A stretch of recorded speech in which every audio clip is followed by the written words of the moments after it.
यंगी तेरा मुंह क्यों लटक रहा है? भैया वो मैंने नहीं हमने, हाँ हमने, एक परिवार है हम। हाँ भैया हमें ना कॉलेज में प्रिंसिपल ने बुलाया था हमें, क्योंकि हमारी ना अटेंडेंस लो थी। अच्छा हमारी बहन है तो ना वो प्रिंसिपल हमें बुला के ना बहुत चिल्ला रहा था रूम में। भैया उस प्रिंसिपल ने मुझे पूरा दिन डांटा। उसकी इतनी हिम्मत, हमारी बहन पे चिल्ला रहा था। चल भाई इसकी अभी बैंड बजा कर आते हैं। नहीं भैया मुझसे सहा ही नहीं गया, मुझे भी बहुत तेज गुस्सा आ गया। शाबाश हमारी बहन है। भैया मैंने भी उस पर चिल्ला दिया और उसे धक्का दे दिया। वाह बहन नाम रोशन कर दिया तूने तो। लगी तो नहीं थी ना उसे? नहीं, जब उस धक्का दिया था ना तो पीछे वाली खिड़की खुल रही थी, वहाँ से नीचे गिर गए सर। वो 10वें माले से, बहन 10वें माले से? हाँ वो ऊपर से नीचे गिर गए 10वें माले से। और ना वो मुझे लग रहा है थोड़े से मर गए थे। अरे थोड़े से कैसे मरते हैं? वो मुझे नहीं पता, बस वो हिल नहीं रहे थे, नीचे गिर गए। अच्छा तू ये बता तुझे किसी ने देखा तो नहीं ना? नहीं रूम में तो बस मैं और सर ही अकेले थे, कोई नहीं देख पाया हमें। हाँ ठीक है भाई ये बात किसी को मत बताइयो। नहीं भाई ये तो परिवार के अंदर रहेगी बात। भैया मुझे ना फिर बहुत डर लग गया तो मैंने पता है क्या किया, वहीं पे ना सर का फोन टेबल पे रखा हुआ था, मैंने ना उस फोन से हॉबी भाई को 8 मिस कॉल मार दी।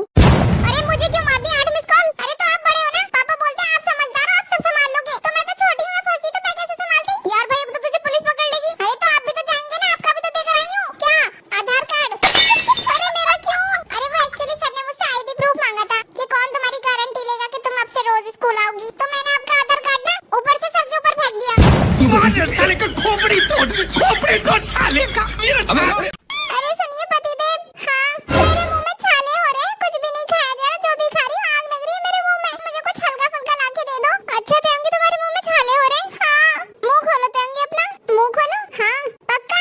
हाँ लो खोल दिया मुंह। जब से मेरी इस घर में शादी हुई तब से 2 पल का सुकून नहीं मिला मुझे इस घर में। तुम्हारी माँ ने मेरी ऐसी तैसी मार के रख रखी है। परसों ही मेरे घर से कपड़े आए सास और नंदों के लिए, तुम्हारी अम्मा कहती है ये कोई कपड़े, ये तो 1.5 सौ का सूट है। मेरे दिल से आगे उछल के मैं इस बुढ़िया के मुंह पे घूंटा मार दूं। बड़े ब्रांडेड कपड़े पहनने वाली है ना ये, जुमेरात बाजार, मंगल बाजार, बुध बाजार के 100 रुपए वाले सूट पहनने वाली बुढ़िया। और वो तुम्हारी बहन है, सबकी शादी हो गई लेकिन कोई मजा ले ससुराल में चली जाए। लेकिन नहीं, मुझे जरूर परेशान करेगी फोन कर करके। भाभी तुमने मम्मी से क्या कहती है? भाभी तुमने भाई से क्या कहती है? अब भाई तुम्हारी शादी हो गई, वहीं मरो ना अपने ससुराल में, यहाँ के फोन कर करके परेशान करती हो। और वो तुम्हारी भाभियां, मेरी देवरानी जेठानी, मेरी सास बनने की कोशिश करती है, ये क्यों कर दिया वो क्यों कर दिया, तुम्हारी शरण कसम, वरना तो मैं दोनों देवरानी जेठानी की चिड़िया पकड़ के रगड़ दूं। और वो तुम्हारा छोटा वाला भैया, मेरा देवर, भाभी खाना दे दो, भाभी चाय बना दो, भाभी प्रेस कर दो। अबे भाई तेरे इतने काम है ना, शादी कर लेना चाहती है। और तुम्हारी माँ ने क्या किया उस दिन मेरे साथ? बस चुप हो जा मेरी माँ। क्या हो गया तुम नहीं तो खाता मुंह खोलो? ये वाला मुंह खोलने के लिए नहीं कहा था मैंने। और ये वाला बोला था। अच्छा ये वाला बोला था। सॉरी गलती से मिस्टेक हो गई। मैं नहीं देख रहा तुझे। कुकी योंगी बेटा कहाँ हो? क्या हो गया, मुंह क्यों फुलाए बैठे हो तुम दोनों? तुम्हारे पापा ने कुछ कहा है क्या तुमसे?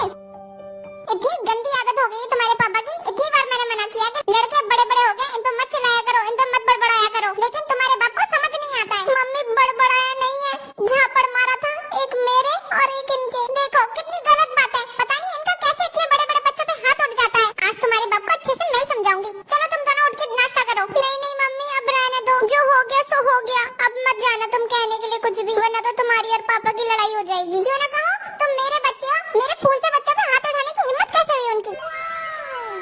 मैं मार सकती हूँ तुम्हें, वो नहीं मार सकते। आज मैं तुम्हारे बाप को सबक सिखा कर ही रहूंगी।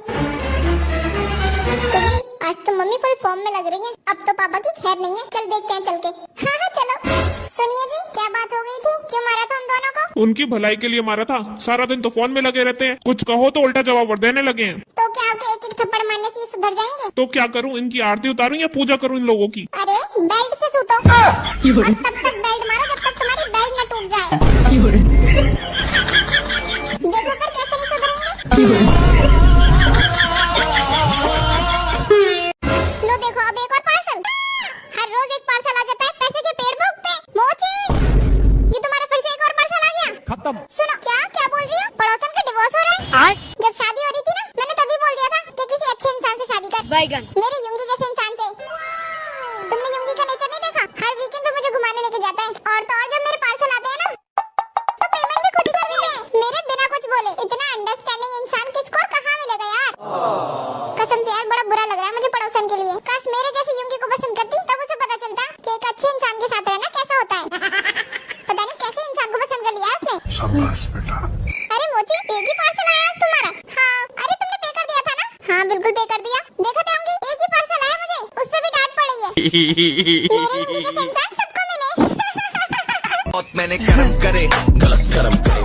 Hello madam, hello. हम सर्वे कर रहे हैं, क्या आप हमें बता सकती हैं कि आप कितनी जिम्मेदार हैं? मैं तो बहुत ज्यादा जिम्मेदार हूँ। आप इतना समझ लीजिए, अगर मेरे बच्चों के नंबर थोड़े से भी कम आ गए तो उसके जिम्मेदार मेरे पति नहीं होते, उसकी जिम्मेदार होती हूँ मैं। और अगर मेरे बच्चों के अंदर संस्कार नाम की कोई चीज नहीं है तो उसकी जिम्मेदार भी मैं हूँ। और अगर मेरे बच्चे पूरा दिन फोन चलाते हैं तो उसकी जिम्मेदार भी मैं हूँ। आप ये समझ लीजिए, अगर मेरे सास ससुर का बीपी भी हाई रहता है तो उसकी जिम्मेदार भी मैं हूँ। और अगर मेरी नंदे मेरे घर नहीं आती तो उसकी जिम्मेदार भी मैं। सर आप बस इतना समझ लीजिए, अगर मेरे पति का पेट खराब हो गया है तो उसकी जिम्मेदार भी मैं हूँ। अब तो